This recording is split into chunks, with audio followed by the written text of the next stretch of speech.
আবার আরেক আয়াতে আল্লাহ বললেন আদুওয়া, কখনো কখনো সন্তান সন্ততি এগুলো হয়ে যায় শত্রু, বাবা মায়ের জন্য শত্রু। অনেক বাবা আছে ছেলের জন্য জাহান্নামে যাবে, আছে না নাই?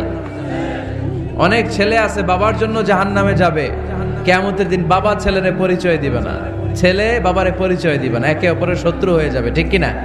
কারণ দিনটা বড্ড ভয়ঙ্কর, কেউ কাউরে চিনবে না। সেদিন হবে 50,000 বছরের সমান একটা দিন। সবার মুখে একটাই চিৎকার, ইয়া নাফসি ইয়া নাফসি। আকাশের জলজলে সূর্যটা অনেক দূরে, তারপরেও তাকাতে কত সমস্যা হয়। অনেকে এইভাবে আছেন, সেই সূর্যটা, তেজদীপ্ত সূর্যটা কিয়ামতের মাঠে মাথার একেবারে কাছাকাছি চলে আসবে। সূর্যের প্রচন্ড তাপে মাথার মগজগুলো গলে গলে নাকের ছিদ্র আর কানের ছিদ্র দিয়ে বেয়ে বেয়ে পড়বে।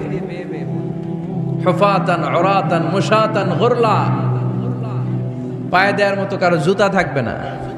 আজকে যে বাটা জুতা পরে আসছেন, অ্যাপেক্সের জুতা, কিয়ামতের দিন জুতা থাকবে পায়ে, গায়ে জামা থাকবে না। Everyone will stand up as naked. There is no dress, no costume, no garment in their body.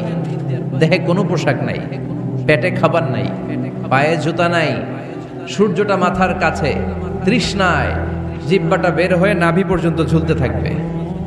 সবাই বলবে আল্লাহ আমারে বাঁচাও, আমারে বাঁচাও। ওই দিন বাবা ছেলেরে চিনবে না, ছেলে বাবারে চিনবে না।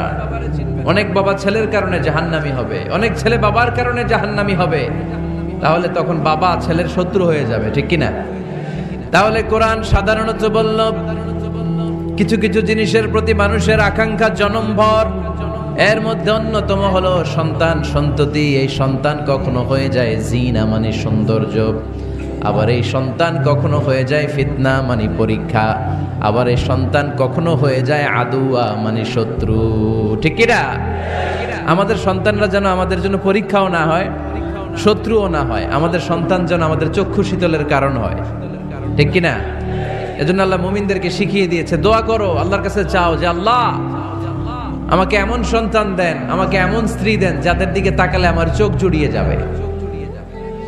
আল্লাহ বললেন তোমরা আমার কাছে চাও আর পড়ো, রব্বানা হাব লানা মিন আজওয়াজিনা ওয়া যুররিয়াতিনা কুররাতা আ'য়ুন ওয়াজআলনা লিল মুত্তাকিনা ইমামা। ও আমাদের রব, আমাদের কেমন স্ত্রী দান করেন, এমন সন্তান দান করেন যে স্ত্রীদের দিকে তাকালে, যেই সন্তানের দিকে তাকালে আমাদের হৃদয়টারে জুড়িয়ে দিবে কে? এরকম স্ত্রী, এরকম সন্তান আমরা চাই কি চাই না?